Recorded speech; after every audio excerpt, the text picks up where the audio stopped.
My name is Caroline Whitman, and for the longest time, I truly believed I was living a fairy tale. I was 38, a published author, living in a brownstone apartment in Manhattan with my husband, Mark, a financial consultant whose voice could melt my stress away in seconds. He had a way of saying my name, soft and slow, like a promise meant only for me. Every morning began with a kiss on my forehead and a cup of coffee made exactly the way I liked it. Every evening ended with him whispering that I was his world.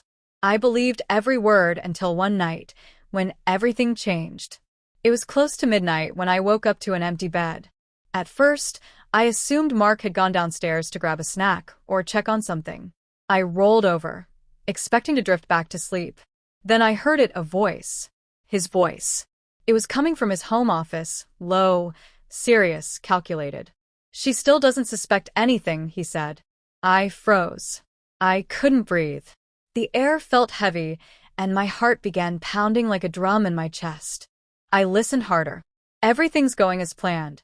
"Almost done," he continued. I tiptoed into the hallway, pressing myself against the wall near his office door. A thin line of light spilled through the crack. I couldn't hear much more, but I didn't need to. I had heard enough. I crept back into bed and lay perfectly still, pretending to sleep when Mark returned minutes later. He slipped under the covers with the same practiced calm, pulling the blanket over us as if he hadn't just shattered my world.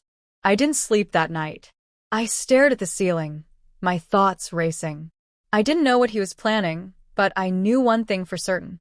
My husband was hiding something, and it involved me. The next morning, I moved through the kitchen like a ghost. Mark was still asleep, his breathing slow and steady. I stood in front of the coffee maker, my hands shaking as I reached for my phone. Until that moment, I had never checked our finances. Mark handled everything: bills, savings, investments. I trusted him. I thought that was what a good wife did. But I was learning that trust could be the first step toward losing everything. I opened the banking app and my breath caught. Transaction after transaction filled the screen. 500 here, 1,000 there, 750, 2,000. Dozens of withdrawals over the past 3 months. Nothing huge on its own, but together they told a story, and it wasn't a good one. I gripped the edge of the counter, trying to steady myself. Then I heard his voice behind me. "Checking the account this early?" His tone was casual, but I caught the flicker of surprise in his eyes as he leaned against the doorway, rubbing the back of his neck. "Just being curious," I said, forcing myself to sound calm. "Some of these charges look unfamiliar." He walked over, poured himself a cup of coffee, and offered a practiced smile. "Oh, those are just a few small investments. I must have forgotten to mention them." He took a sip without meeting my eyes. Something inside me snapped. It wasn't anger, not yet. It was colder, sharper. I nodded slowly, pretending to accept his explanation. But I was watching him now, not with love or trust, but with clarity. Every casual shrug, every smooth deflection, cracked the image I once believed in. That night I noticed everything. He was glued to his phone, always turning it face down, always stepping away to take calls. When I asked what he was working on, he smiled and said, "Just business. Nothing for you to worry about." But I was worried deeply. And that worry was turning into resolve. I wasn't going to sit and wait to discover what he was planning. I needed answers, and I needed them fast. 2 days later, I got my chance. It was a quiet evening. Mark finished dinner and said he was going to take a shower. Normally, his phone never left his side. But that night, for the first time, he left it on the dining table. I stared at it, my heart pounding like a warning bell. I waited 30 seconds, then 60. I heard the water running upstairs, and I reached for it. His phone was unlocked. My fingers trembled as I scrolled through recent messages. Most were harmless, work reminders, casual conversations. Then one thread stood out. No name, just a number. The latest message read, "Send her the Ilium files. Just make sure she stays in the dark." Almost done. I froze. I read it again, then again, my mind spinning. Ilium files. Stay in the dark. Who was she? Was it me? Was he sending someone something about me? My stomach twisted. I placed the phone back exactly where he left it, careful not to disturb a single thing. Then I walked into the kitchen, splashed cold water on my face, and tried to slow my breathing. The sound of the shower was still running. I had a few more minutes, but my thoughts wouldn't stop. Mark wasn't just lying. He wasn't just cheating. He was planning something big, and I was the target. Later that night, when he climbed into bed, he kissed my forehead like he always did. "You okay?" he asked, his voice gentle. I nodded and offered a faint smile, saying I was just tired. Inside, I was screaming. He had no idea I'd seen the message. He still believed I was in the dark. That was his mistake, and I intended to use it. The next morning, the moment Mark left for work, I called Anna. Anna Prescott wasn't only my best friend from college, she was also a brilliant estate attorney. We'd lost touch for a few years, then reconnected last summer over coffee. I never imagined I'd be calling her like this. When she answered, I didn't waste time. My voice shook as I told her everything: Mark's late nights, the hidden transactions, the message about the Ilium files. She listened without interrupting. When I finished, she asked one question. "How much money are we talking about?" "Close to 500 million, I said. There was a pause. Then her voice came back firm and clear. "Caroline, we need to move your assets now." My knees weakened, and I sat on the edge of the couch. "Are you sure?" I whispered. "Yes. If you wait, he'll make his next move. We'll create a trust in your name. It'll be legally protected. He won't be able to touch a dime." I swallowed hard. The apartment, the savings, the book royalties, the investments, everything I had worked for was on the line.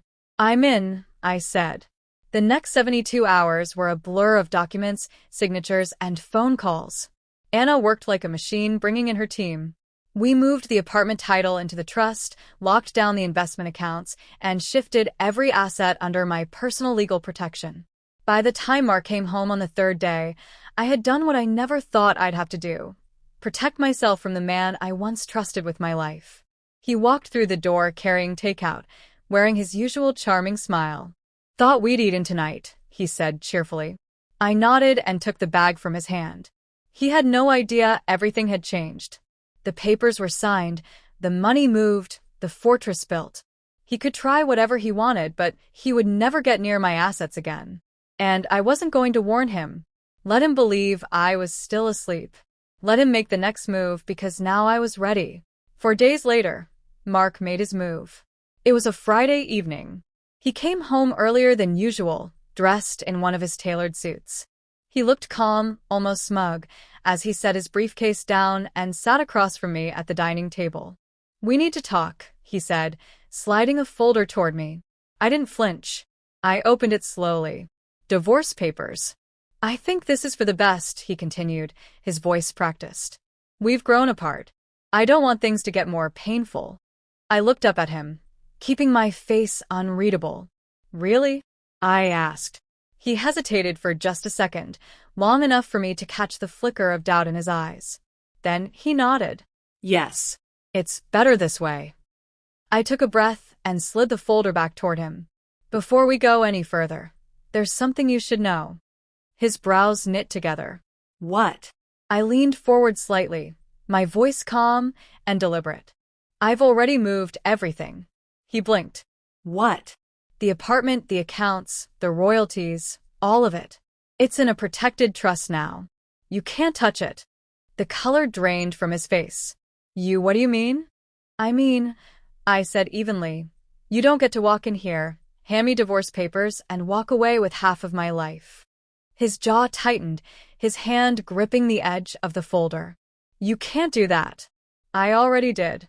He stared at me, searching for some sign of weakness. I didn't give him one. "You were right about one thing," I said quietly. "Life is unpredictable." He pushed back from the table and stood slowly. "We'll see each other in court," he said, his voice cold. I stood too and smiled. "Then go ahead. Try." When he walked out, I finally exhaled. For the first time in weeks, I could breathe. He knew now. I wasn't the woman he could manipulate anymore. I thought the worst was over. I was wrong. 3 days after Mark stormed out, something felt off at work. Whispers. Side glances. Colleagues who once greeted me warmly now avoided eye contact. It wasn't paranoia. It was too consistent. Then my assistant, Rachel, walked into my office, her face pale, holding a printout. "I think you need to see this." It was a screenshot from an anonymous online forum. The title read, "CFO hides funds during divorce using company money." Beneath it was a paragraph accusing an unnamed executive of embezzling funds to shield herself during a divorce, hinting at criminal activity. In the comments, someone had made it personal. "I know who it is. Caroline Whitman. Look into her." I felt the blood drain from my face. Mark, he was behind this. I could feel it in my bones. "He's trying to ruin me," I whispered. Rachel nodded solemnly. "If this spreads, it could damage your reputation, or worse." I stood, pacing the room. I had spent years building my name, my credibility. Every step earned, no shortcuts, no favors. And now, one lie could tear it all apart. "I need to call Anna," I said, grabbing my phone. That evening, I sat across from Anna in her office. I told her everything, my voice shaking with fear and fury. "This isn't just personal anymore," I said. "He's trying to destroy me professionally." Anna leaned back, fingers steepled. "He's playing dirty," she said. "Trying to force you into a settlement. He wants to scare you into giving up." I looked her dead in the eye. "I'm not backing down." She nodded, already drafting a letter. "First step, a cease and desist. If he pushes further, we'll sue for defamation and reputational harm." A small spark of hope ignited inside me. He wanted to wear me down with lies, but he had underestimated one thing. I wasn't afraid of the truth. I wasn't going anywhere.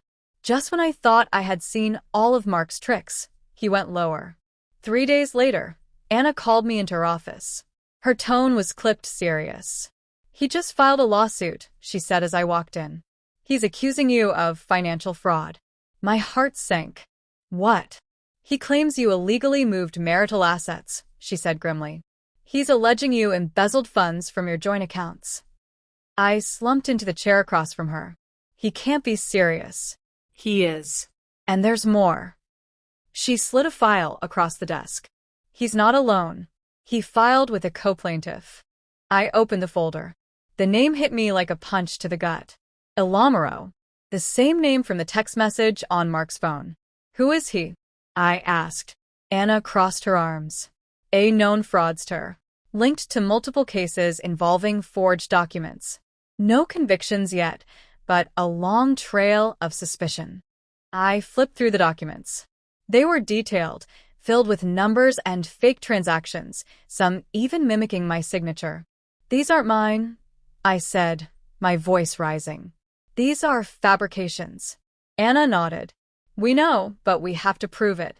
And fast." My hands clenched into fists. All the fear I'd been carrying turned into fire. He was trying to bury me in lies again.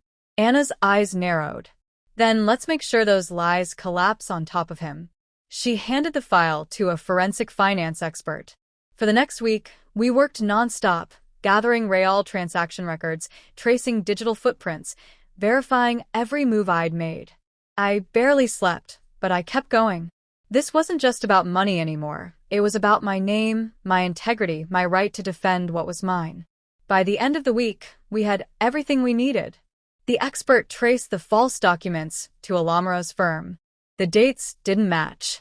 The signatures were off.